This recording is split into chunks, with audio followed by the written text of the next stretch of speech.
Guys, it's Sarah, and today we are going to be doing the Q&A that I posted for 7,000 subscribers. So thank you guys so much for choosing to subscribe to this channel, because you don't have to, and I know that. I don't take that for granted. So everyone who has chosen to do that, thank you so much. And I wanted to do kind of a celebration for 7,000. That's a pretty big number. So I posted a Q&A. You guys sent me your questions. I'm going to answer them today. And there was a decent amount. So we're going to try to get through it a little bit quickly. I did not prepare any answers for these, so these are kind of off the cuff. So we will go ahead and get started. I wrote these down in the order that I got them. So the first one is, if you could write a book, what genre would it be and what would it be about? And gosh, I had an idea for a book at one point. It was so long ago. And it was kind of something that would have been inspired by Charles Manson, in the fact that he was a manipulator to the point where he got people to kill for him. And I always thought that was very fascinating. So I was thinking about some sort of storyline where people kill other people that they don't know, but it's because of manipulation, maybe something to do with kidnapping, like I'm going to kidnap your kid and make you kill somebody for me, and then you get your kid back, or, something like that, something manipulative, but someone behind the scenes is kind of pulling out the strings and stuff. And I don't know, I never really had a full out thought on it. It just kind of popped in my head one day, and I was like, oh, that'd be kind of cool, and like considered writing it, but never was actually serious about it. So it never happened. Okay. Question 2 is, are you a speed reader? No, I'm not. I would say I'm a fast reader. I can actually sit and I can get through a decent amount of pages in a good amount of time. But I'm not a speed reader. I have to read every single word on the page. I can't skim through it or scan through it and pick out the words and it makes sense. I have to read every single one. Okay, have you read or are you interested in reading Indian language translations? I have not read anything that has been translated from Indian, but I think the closest thing I ever got was Arusha and the End of Time. I did read that one and I did enjoy it, and that's based on a Hindu poem. So it has like some, mythology and stuff from the Indian culture. So that's probably the closest I've gotten. I did really enjoy that book, but as far as actual translated works, probably not. Okay, question 4 is, how do you find time for everything? And do you have a schedule that you stick to? So that's kind of interesting. I'm a little still kind of trying to figure all that out, to be honest with you. So how do I find time for everything? I don't. I have to pick and choose every day what I want to concentrate on. Sometimes it's reading. Sometimes it's scrapbooking, which is another hobby that I have. Sometimes it's working on my videos. Sometimes it's going out and doing something. I have to make a decision every day on what I'm going to concentrate on and what I'm going to work on, because I do have quite a few things that I enjoy doing and that I like spending my free time on. So I just decide whatever I'm in the mood for that day. And I'm still working on that a little bit. I'm still trying to have a little bit more of a schedule, to be honest, just because if I make time for everything, then I can have my hand in everything. But it's still I'm still a little bit working on it, even though I'm 42 years old and I'm still trying to manage my time better. But, I have a lot of goals. I have a lot of things I want to accomplish. And, in order to do that, I have to make the time. So how do I find time for everything? I don't always. It just depends. Okay, so I had a couple questions of which book are your all-time favorites. I think that's a mean question.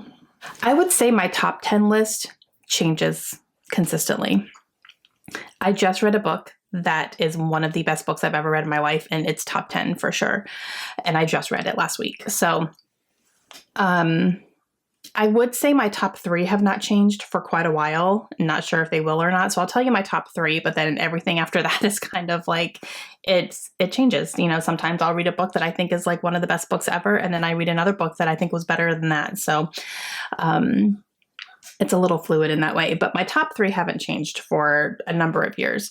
So my top number 1 all-time favorite books, always and forever, will forever be Harry Potter. Nothing will ever top that. It won't. Number 2 is To Kill a Mockingbird by Harper Lee. Number 3 is The Nightingale by Kristen Hanna. So those are my top 3 books of all time favorites. Love them so much. Don't see that changing. Everything after that can change. Okay, what made you want to start BookTube? That's a good question. I discovered BookTube when someone told me about it on Facebook. I had never heard of it. Obviously, I knew about YouTube. I was making YouTube videos. I actually have a second channel, which is a scrapbooking channel.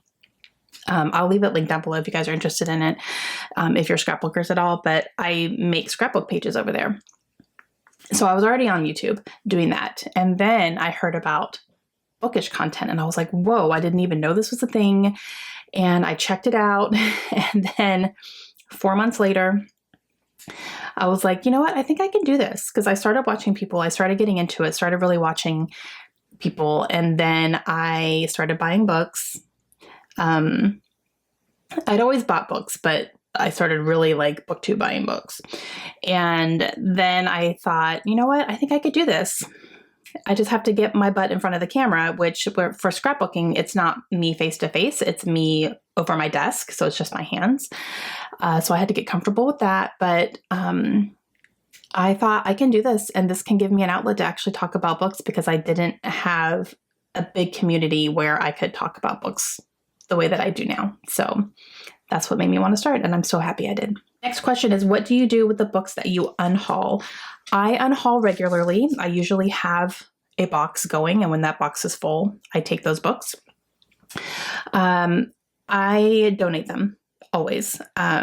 Some of them I'll keep aside for friends. If I read something and I have a friend that I know I can send it to, and I know that this person is going to like this, I send some to my sister sometimes. But for the most part, I will donate them. So there's free little libraries in my neighborhood. There's 2 of them right now, which I take to consistently. And then the rest of them I'll take to my local thrift store and just drop it off and go. So I donate them though, most of the time. Question number 8 is, how do you decide what to read? No. I have to have a TBR, because if I don't have a TBR, things that I've already thought about, I don't know where I would go, and I would probably be overwhelmed with how many unread books I have on my shelves. So having kind of a TBR that I pick every month and just kind of gives me a focus. Sometimes I stray from it, sometimes I don't. But, you know, I usually start out the month with, are there any book club books? Am I doing any buddy reads? Like things I've already planned. Those are kind of set for me. And then I've been doing my TBR jar every month, which has been a lot of fun. So I'm going to continue doing that. And that helps me keep it a little bit random as well, because I don't know what prompts I'm going to pick out of my TBR jar. But I need to have a focus stack. Otherwise, if I just go to my shelves and I'm like, what am I in the mood for? I panic and I don't know. And then I don't pick anything because I have too many options. Next question is, do you read every day?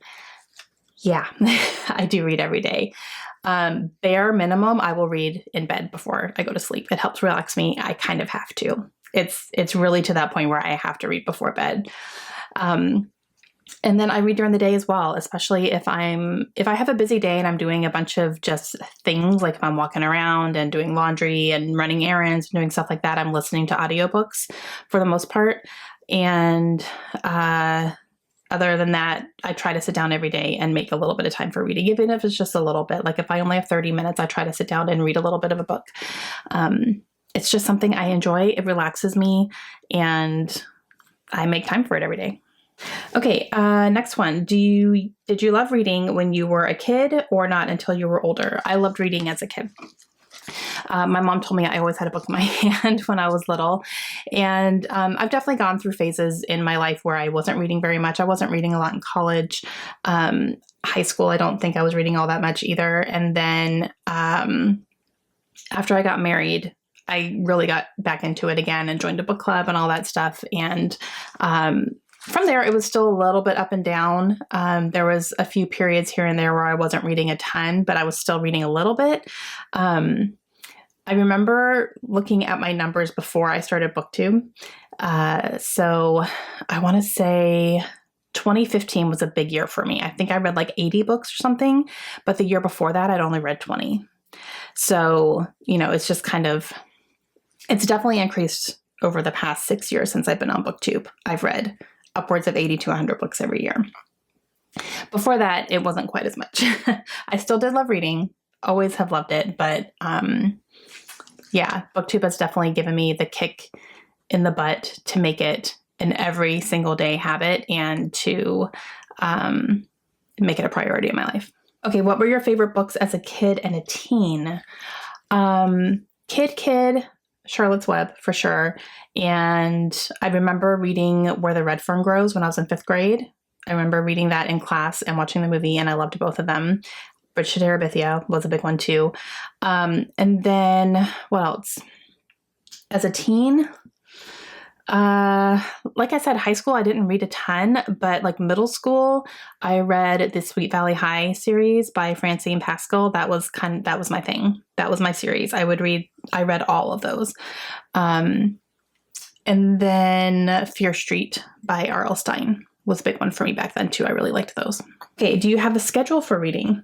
I'm especially having trouble since I've had kids to squeeze in reading time. Samesies. Okay.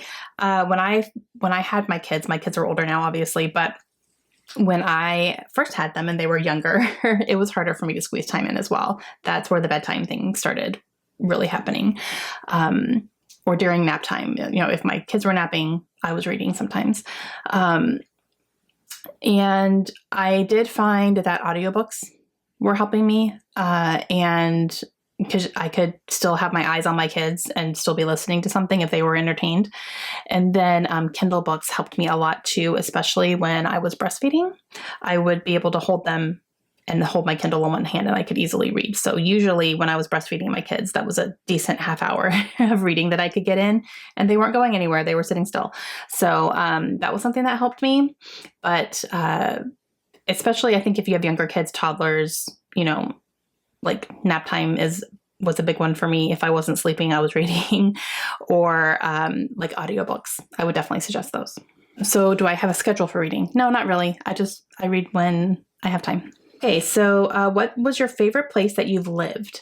Okay, we are military, so we have moved around quite a bit. And I would say our favorite was Florida, where we just came from, because that's home for us. We plan to retire there. My family's there. Like, that's home. Florida is home for both of us. So we got very lucky that we got to be stationed at home. So that might be a little bit of a cheating answer, because obviously that's going to be our favorite. That's our favorite place ever. But I think besides home, our favorite place has been Tucson, Arizona. That was a great place. We really actually ended up loving it there. We still own a house there. We bought our house and we're renting it out. So we're not planning to ever go back, and like we'll probably never live there again. But we did really enjoy it and had a lot of fun while we were living there. What's your favorite book in each of the genres you read? I don't feel like this is fair. Okay. I read like all genres almost. So let me just do this really quickly. Okay. So fantasy, besides Harry Potter, I would say, maybe Mistborn by Brandon Sanderson. Contemporary, oh gosh, I don't know. One that really has just stuck with me and will stick with me forever is Beartown by Frederick Bachman. So I'm going to say that one. Historical fiction, The Nightingale. What else do I read? Nonfiction, Stranger Beside Me by Anne Rule. What else do I read? Science fiction, The Martian by Andy Weir. I'm like going through all my shelves because I kind of have them by genres. Okay.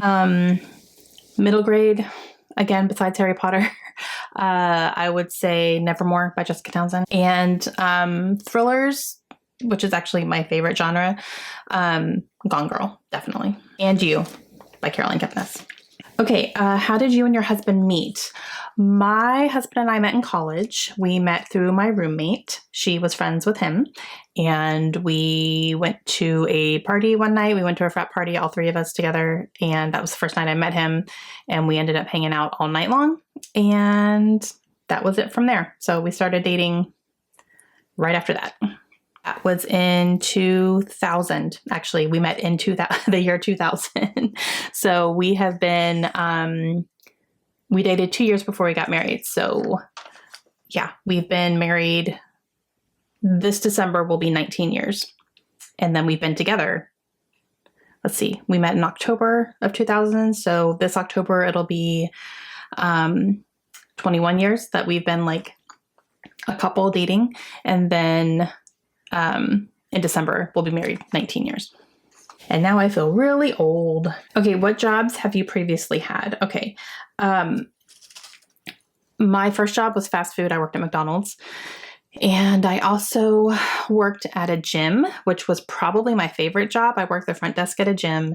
It was a lot of fun. I got a free gym membership. That's where I learned that I love spinning classes. I was in great shape. And I knew the personal trainers. So like they always gave me tips and stuff. It was fantastic. I had a lot of fun at that job. And then I worked at a restaurant. Actually, my husband and I both worked at the same restaurant while we were dating. He was a busboy. I was a hostess. That was kind of fun. And I also worked at a gelato shop for a little bit. And then after we got married, I started working in retail. I worked at the Gap and worked my way up to working at Banana Republic, which is like it's Gap, Banana Republic, Old Navy are all the same company. And I worked my way up to assistant manager there. I worked there for 3 years and left when we decided to start a family and had Kaylin. So that was the last time I've worked. I'm hoping to work after we move this summer.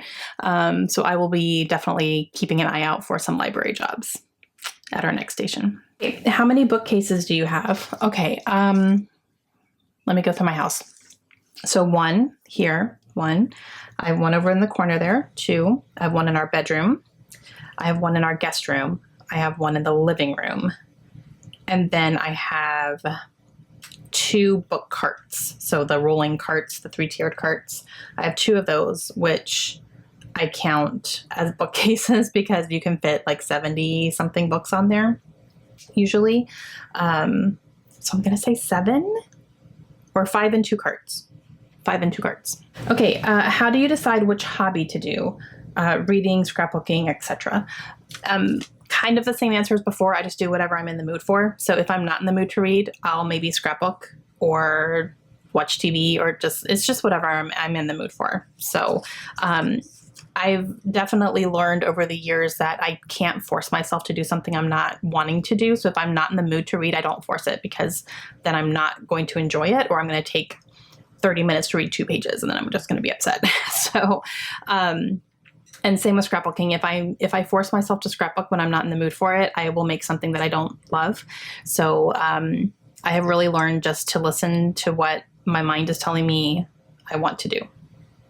Do you ever get into a reading slump? And if so, how do you get out of it? Absolutely. I've been in a reading slump before. And it just, as a reader, it happens. So I usually just try to focus my efforts somewhere else if I'm in a reading slump. If I'm not feeling it, I don't force it.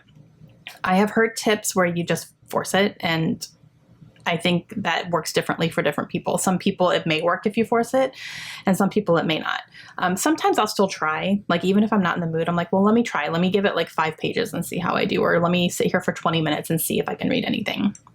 But if it's just not working for me, then I don't force it. I focus on something else, and the desire will come back. It will come back for me, for sure. So I don't know if that helps, but that's what I do. Okay, how do you get motivated to pick up a big chunker of a book knowing it's going to take you a while to get through? I have a whole video about this. I talked about how to read big books, basically. And my biggest tip in there is that just go into it knowing it's going to take you a while. I don't pick up a big, huge 600-page book and think, I'm going to read this week, in a week. No problem. I'm going to get through this right now. No. I know it's going to take me time, especially if it's like a fantasy book. It's going to take me a little bit to get through. And I go into it knowing that without the expectation of I'm going to finish this as quickly as possible. And especially for me, because I read multiple books at one time. So usually that's not the only book I'm reading. So it's going to take me longer. So that's kind of the biggest thing for me is I go into it without the expectation that I'm going to finish it really quickly, just knowing it's going to take me a while and it's fine. Sometimes I can break it up and just say, okay, this week I want to get to page 100. So read 100 pages this week of this big 700-page book. And that helps me to it helps make it just a little bit less intimidating. I'm only going for that first bookmark. And I put little markers and like little sticker markers and divide it up that way. Sometimes that helps too. Buddy reading also is a big help. If you're reading it with somebody, it helps motivate you to pick it up a little bit more often. So that works too. I will link that video down below if you guys haven't seen it. Okay, is there a book you've read that you did not enjoy, but you're very glad that you read it? Moby Dick. I did not enjoy that book. It was not good. It was very boring.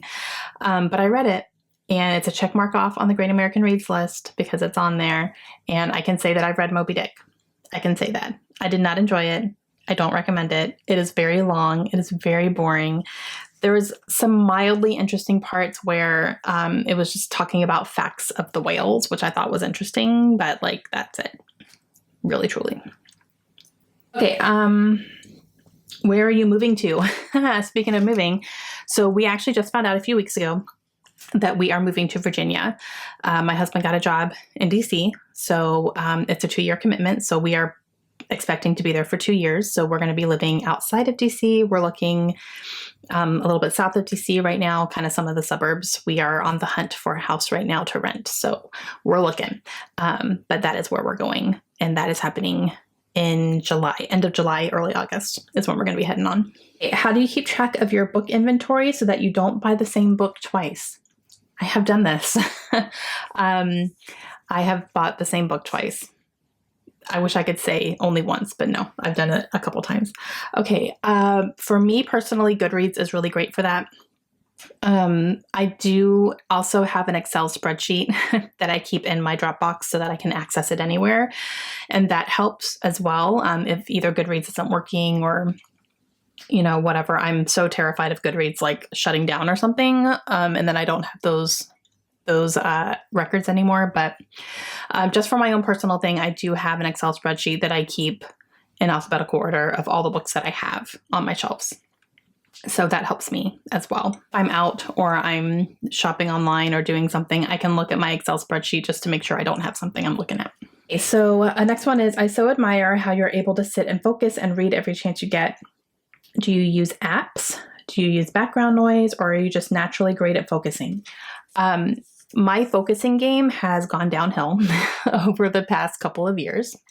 I'm getting a little older. I'm getting easily distracted, and I have definitely noticed, actually even over the past 6 months or so, it's getting harder for me to focus on reading if there's background noise. I'm kind of starting to need it quiet while I'm reading.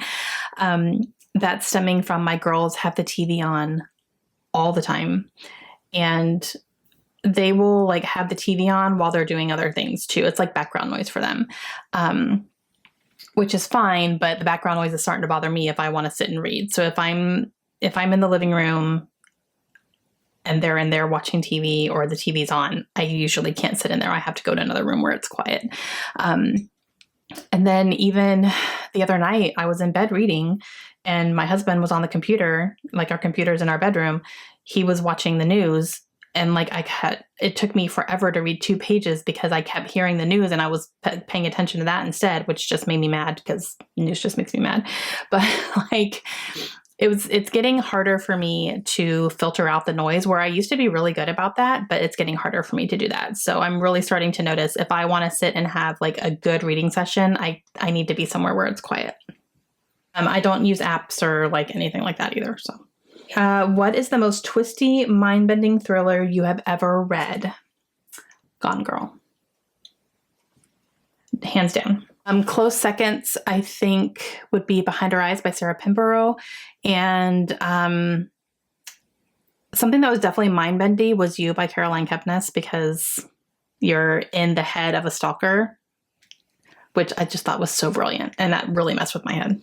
Okay, if you could be a character in a book for a day, who would you pick and why? I would pick Hermione Granger because I want to go to Hogwarts. I want to do the magic things. I want to be Harry's friend. I want to be with Ron. Like I want to be Hermione for a day. Okay, how many tattoos do you have? I have 2. I have my Harry Potter glasses and lightning. And then I do have a tattoo on my lower back. It's a Chinese symbol for princess, which is what my name means, and my husband drew it for me. Okay, what will you eventually do with your read books that you have in storage? Okay, so when we moved to Rhode Island, I had zero, I did not have enough shelf space for all my books to keep everything that I've read and everything that I haven't read. So I decided here I was going to store, and I'm saying storage, like my storage is my guest room closet. So I have a big box in there full of books that I have read already. So they're not on my shelves, they're in a box. I've already read them, and that's where they are. So half the time, if I'm talking about a book I've already read and I'm showing a thumbnail, it's because it's in a box and I'm not going to go dig it out. I also have several small boxes that have started since we've been living here. But I decided to do that for now because I just don't have enough space on my shelves, and getting the ones that I've already read off of the shelves, it gives me all the books on here. So all of these books back here, I have not read. If I do read them throughout the year, I've been putting them in boxes to keep upstairs. It's just something that's helping me for right now. And they are always going to be books that I want to keep forever. So I don't keep every book I've read. That's not the type of library I want to have. If I did not like a book or I DNF'd a book or something, I don't keep it. I let it go and I move on. So when I have my retirement library, when my husband retires and we have our forever home, I'm going to have a library, and I want it to be full of books that I have read and absolutely loved, and books that I haven't read but I'm really excited to. So I want it to be a good mix of that, but there's still finite space, right? So I'm only keeping books that I really truly loved and that I would want to be looking at every day, that I would reread, that I want my kids to read, grandkids to read, stuff like that. So I'm not keeping every single book I read by any means. So eventually they're just going to keep moving with us until I have my retirement library. The next 6 questions were all from one person, and they were so good. Okay, so Kathy, I'm looking at you. All right. What is your least favorite book? My least favorite book that I have read to completion is Eat, Pray, Love. I hated that book so much. So much. If you could, what book would you rewrite the ending to? What book would I rewrite the ending to? I'm trying to think if there's any books that I just, like, the ending happened and I was like, ugh. I don't know. This is hard. Okay, I'm going to say, okay, this is so interesting. I think I would say Long Way Down by Jason Reynolds, because I need closure and he didn't give it to me. And that drove me nuts. Like, it could even be a few other sentences. Like, I would just add a couple sentences so that we would know, if you know, you know. If you read it, you know. So maybe that one, but then I would never either. So, okay. What underrated book would you choose to recommend everyone to read? Unsub by Meg Gardner. It's a fantastic book. Which books do you most want to reread? I have a couple books I want to reread. I want to reread 11/22/63 by Stephen King. I want to reread The Book Thief by Marcus Zusak. I definitely want to reread To Kill a Mockingbird at some point. And I just finished The Invisible Life of Addie LaRue, and I immediately wanted to start again. I wanted to go back to the beginning and read it all over again. So that's definitely something I will reread in my life. And I would also really like to reread The Nightingale. So a few. Okay. If you could pick any book to read right now off your shelf, pretend there's no TBR, no commitments, what would it be? This is where I would get overwhelmed and I would panic.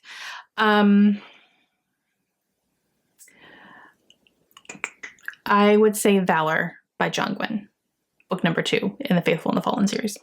Okay, which series that is finished do you wish the author would write another book for?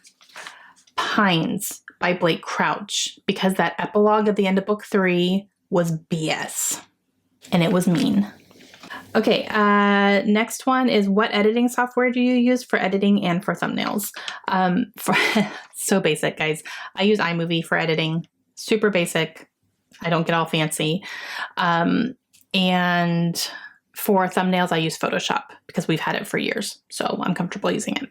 Okay, and last question here. So what standalone book do you wish would be a series? Another one that I just read, but I need more from these characters, and it's killing me that there's not more, is The House in the Cerulean Sea by TJ Klune. I need more of those babies, my precious babies. Oh my gosh. So this is like huge spoiler alert for my March wrap up, by the way, but it's fine. Okay, guys, those are all the questions that you sent me for my 7K Q&A. So thank you guys so much for everyone who sent in a question. And thank you guys again so much for choosing to subscribe and to be here and your support. I appreciate it so much. If you have any other questions or you want me to follow up on anything, please let me know down below and I will answer them down there as well. And I will see you guys again very soon. Hope you have a great day. Bye.